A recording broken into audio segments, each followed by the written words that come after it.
All right, so let's talk about a little bit about geometry. What you guys review in geometry. Now, we're going to call this trigonometry. We're going to expand a little bit more.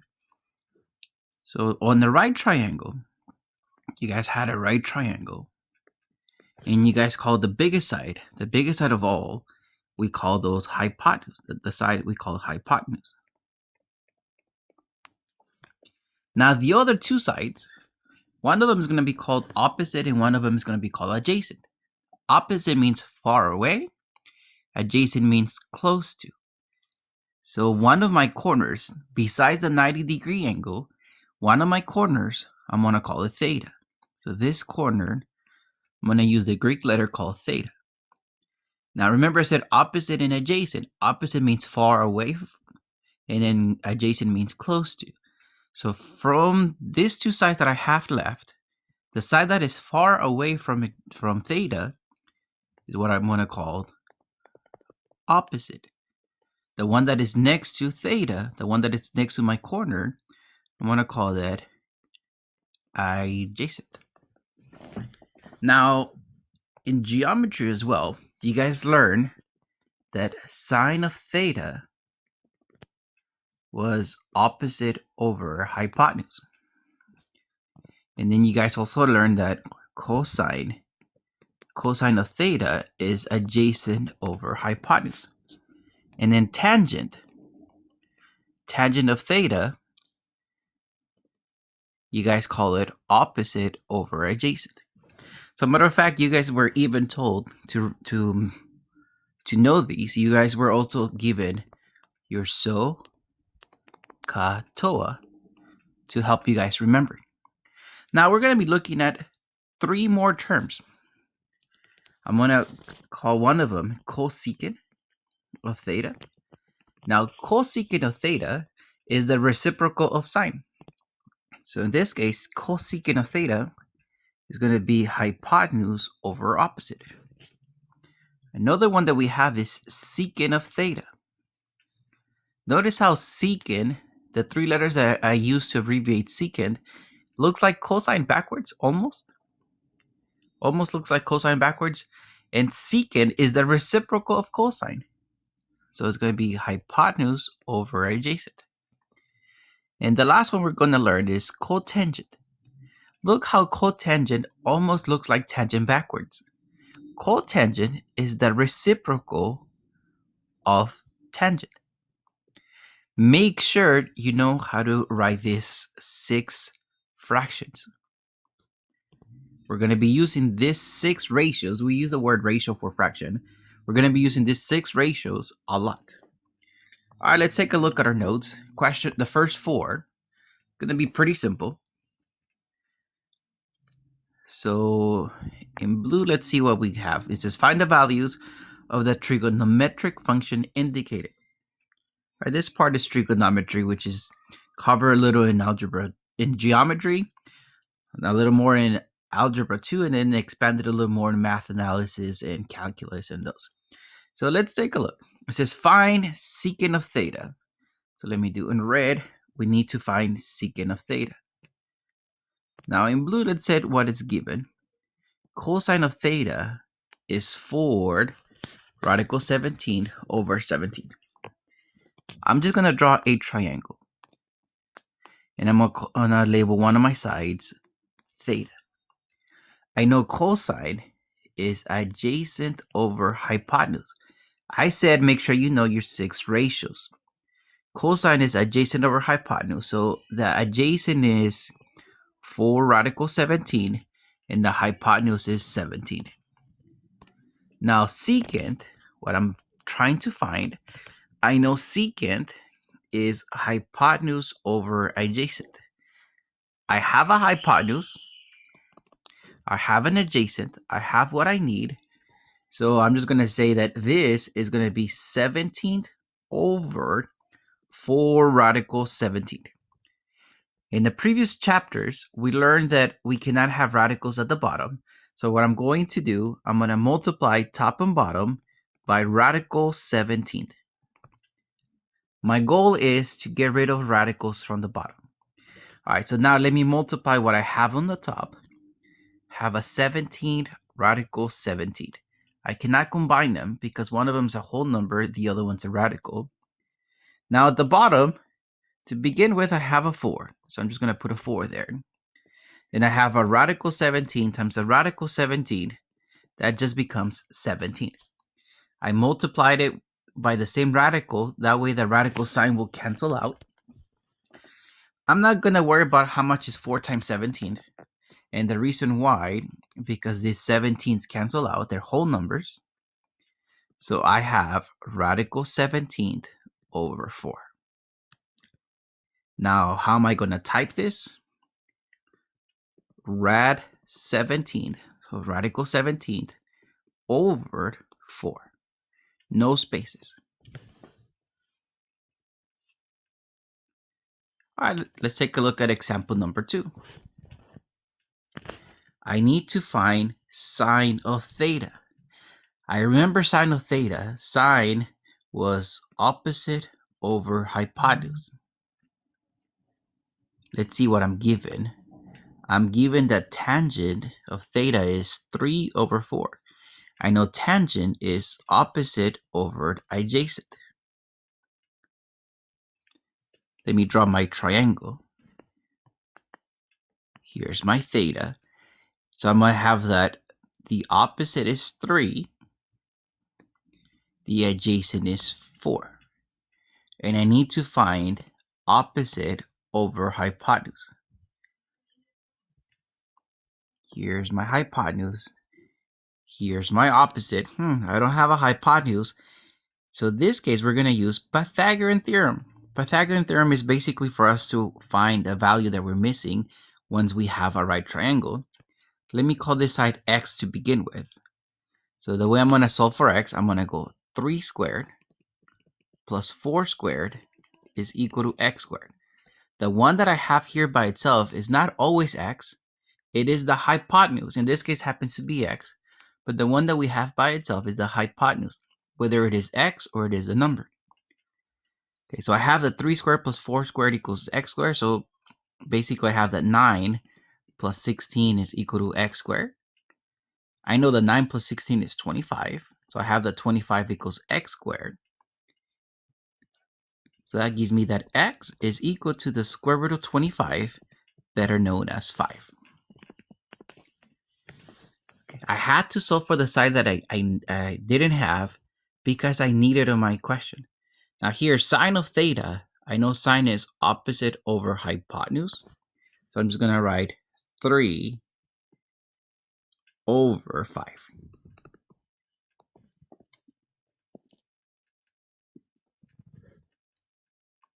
I had to solve for the side, the other side, because I didn't have it. All right, let's take a look at example number 3. I need to find sine of theta, and I know sine is opposite over hypotenuse. Let's see what I'm given. I'm given secant. And secant is hypotenuse over adjacent.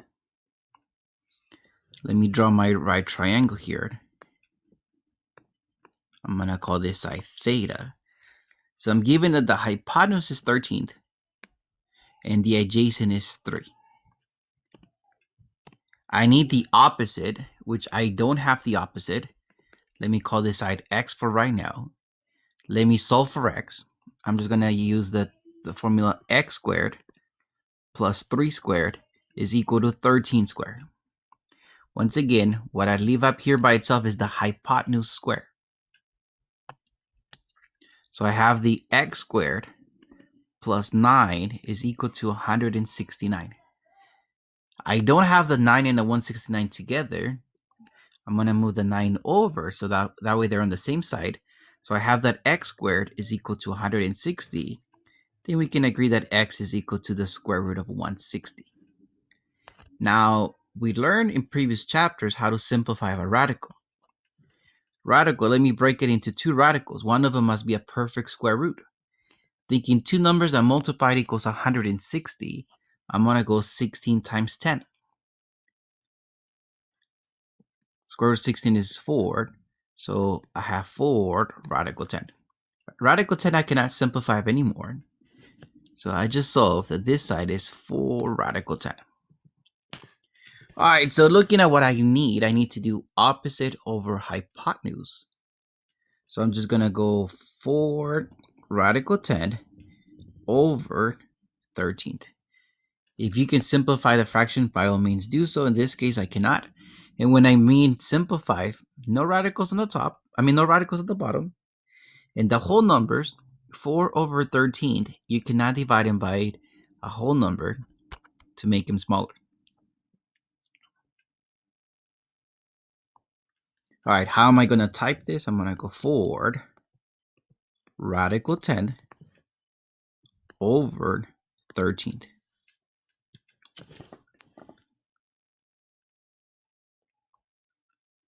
Let's take a look at question number 4. I need to find tangent of theta. I know tangent is opposite over adjacent. Let's see what I'm given. In blue, let me write down what I'm given. I'm given that cosine of theta is radical 2 over 2. And I know cosine is adjacent over hypotenuse. Let me draw a right triangle. I have the adjacent is radical 2.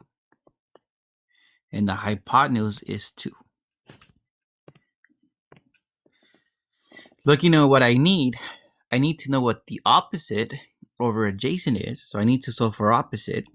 The opposite right now, I don't know what it is. So let me call it x. I'm going to use Pythagorean Theorem. So I'm just going to write that radical 2 squared plus x squared is equal to 2 squared. Once again, the one that I leave at the end is the hypotenuse squared. Now, squared and radical is easy because the square root and the square exponent cancel each other out. So radical 2 squared is just 2 plus x squared is equal to 4. Let me subtract 2. So I have that x squared is equal to 2. So x must be the square root of 2. Okay, so I need opposite over adjacent. I need to go radical 2 over radical 2. Now, this is just 1, right? I have the same number on top and bottom. It's just 1. It's not a fraction anymore.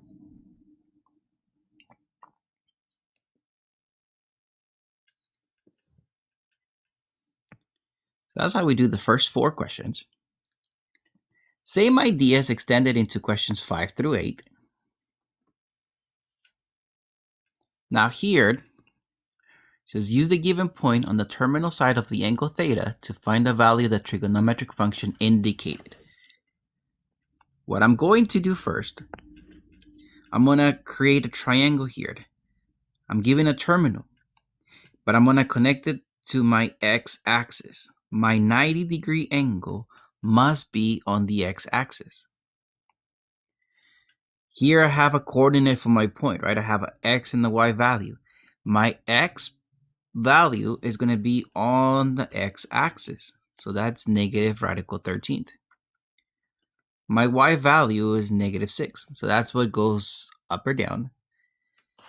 If I look at what I have here, let me copy my triangle here. This is negative radical 13th. This is negative 6. Now my theta is going to be at the right where the x and the y axis intersect.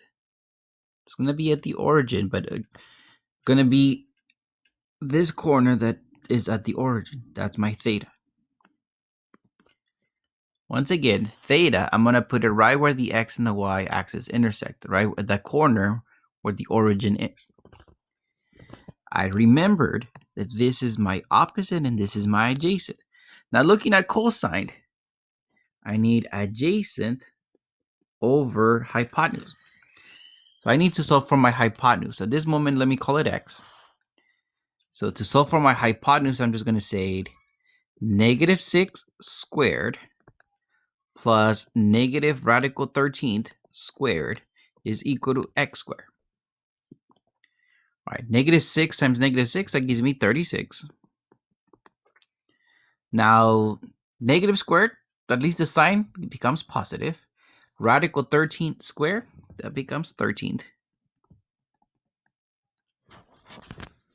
I know that 36 plus 13 is 49. So I have the 49 is equal to x squared. So that means that x must be the square root of 49, which is better known as 7. So this side right here is 7. So I'm asked for cosine, adjacent over hypotenuse. I'm just going to go negative radical 13th over 7. The negative sign, when I write it, make sure the negative comes to the front. So on paper, I'm going to put the negative in front, radical 13th over 7. Now, how am I going to type this in the homework? I'm going to put the negative sign, radical 13th over 7.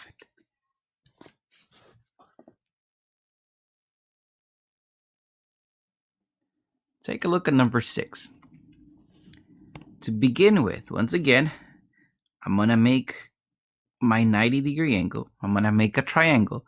Remember, theta is going to be at the corner that is on the origin. I'm giving an x and a y value here for my coordinates. My x is on my x-axis, so this value right here is negative radical 5. The y value is negative 2. So if I look at my triangle, if I make my triangle bigger, here's theta. This is negative radical 5. This is negative 2. Now I need to find tangent. I know this is opposite over adjacent. I have what I need. I have an opposite. I have an adjacent.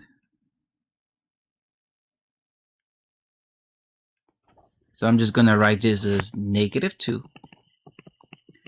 over negative radical 5.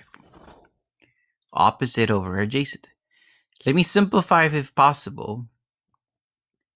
To begin with, the negative signs, they cancel out. They become positive. So I have 2 over radical 5. Second of all, I cannot have radicals at the bottom. So let me multiply top and bottom by radical 5. So I have 2 radical 5 over 5. How am I going to type this? 2 radical 5 over 5.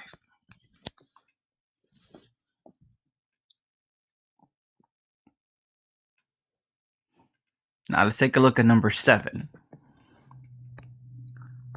Let's see what I have. I'm going to make my triangle. There's my 90-degree angle. Here's my theta. There's my x, my y value. So my x is negative 2. My y value is 2 radical 3.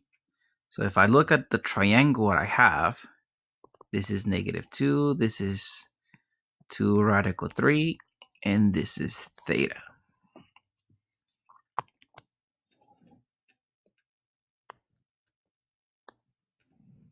Okay, so that's what I have. Secant. It's hypotenuse over adjacent.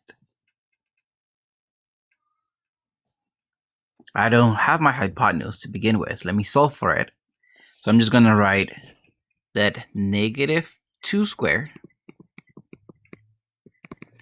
plus 2 radical 3 squared is equal to x squared. Now, negative 2 squared is 4. That's easy. When there's a whole number and a radical, if I was to square just the whole number, 2 squared will give me 4. If I was to square my radical 3 squared will give me 3. So let me multiply these two. 4 times 3 gives me 12. So notice how 2 radical 3 all squared gave me 12. All right, so I have the 4 plus 12. I know that's 16. 16 is x squared.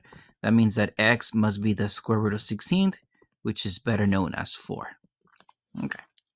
So for my secant, I need hypotenuse over adjacent. Let me go forward over negative 2. to begin with, the negative sign, let me bring it to the front. Then when I look at my numbers, 4 divided by 2 is positive 2. It's not a fraction anymore. And then remember my negative sign at the front, as I have negative 2 as the answer. How to type this? Negative 2.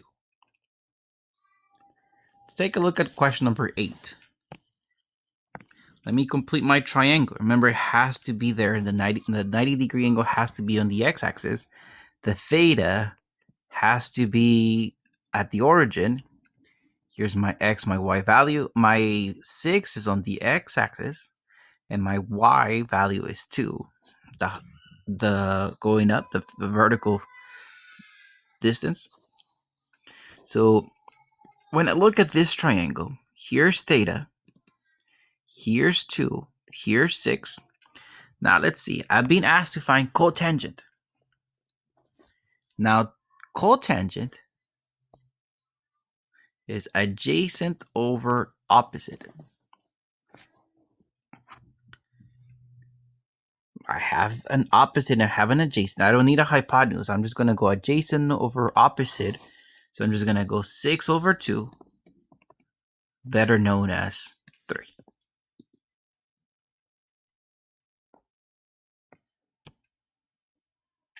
So that's how we do those 4 questions. Let's take a look at the last 4 for today's lecture. Questions 9 through 12, the reference angle. Now, we know a circle is 360. I'm going to use positives and negative signs on my angles just to give you directions. When it comes to my angles, I'm always going to start on the right side. When my angle is positive, I'm going to go counterclockwise. That's when my angle is positive. I'm always going to go counterclockwise. But I'm going to use negative signs sometimes. When I say negative, I go clockwise. So that's what the sign is going to represent. Now, when I'm asking for the reference angle is what's the angle that takes me closer to the x-axis. So sometimes I have this here, closest to the x-axis. I'm really asking how big is this angle. Let me use a different color for this. Let me use green. I'm asking how big is this angle?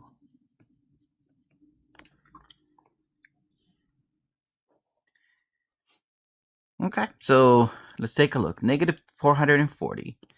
So if I was to start at 0 and go all the way around, that's 360 degrees. In this case, negative 360 degrees. Now, how much more, if I already went 360, how much more do I need to get to 440? All right, how much more do I need? If I already went 360, how much more do I need to get to 440? In fact, let me subtract my 2 numbers. If we don't know, 440 minus 360, that should give us 80. So my reference angle here is 80. When we write the reference angle, always write it as a positive. Even though we had a negative sign, the negative sign just for me to indicate which way did I go. Did I go clockwise or did I go counterclockwise? But once again, when we write the reference angle, I'm just going to write it as 80 degrees or positive. Looking at question number 10. I'm asking, how big is this angle? Remember, I'm saying what's the angle that is closer to the x-axis? All right, so let's see. Here, half a circle is 180. How much more do I need to get to 210? All right, we can do this. 180 plus theta is equal to 210. My reference angle is 30.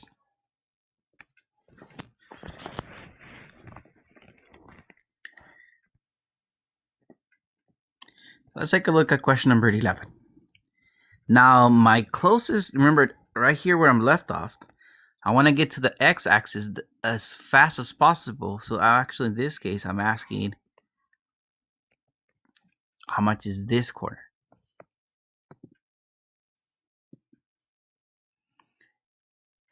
All right, so let's take a look. If I start here, I go one circle. That's 360 so far. So far already went 360. Plus, let me go another half circle. That's 180.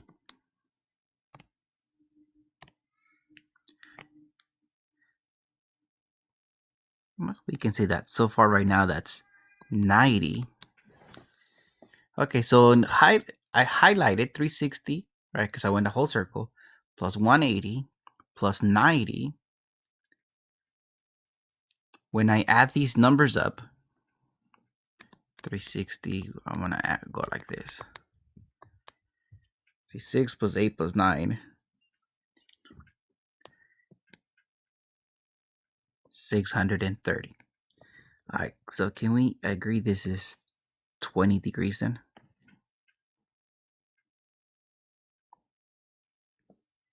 Now, the $1 million question here. I know all this combined is 90 degrees. Part of it is 20. I'm asking how big is the other part. I'm just going to call this 70 degrees.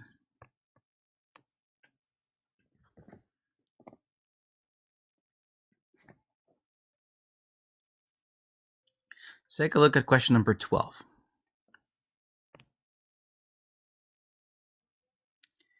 Let's see, which angle do I need? From this corner, where I'm left off, get as fast as you can to the x-axis.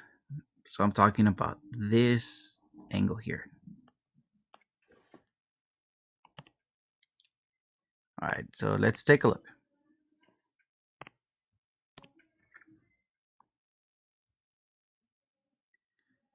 I went all the way around, so I already went 360. Let me go one more here, so that's just half an angle, half a circle, so that's 180. All right, 360 plus 180, 540. Now, how much more? Like so far, when I started here all the way around, 540 is here. How much more do I need to get to 600?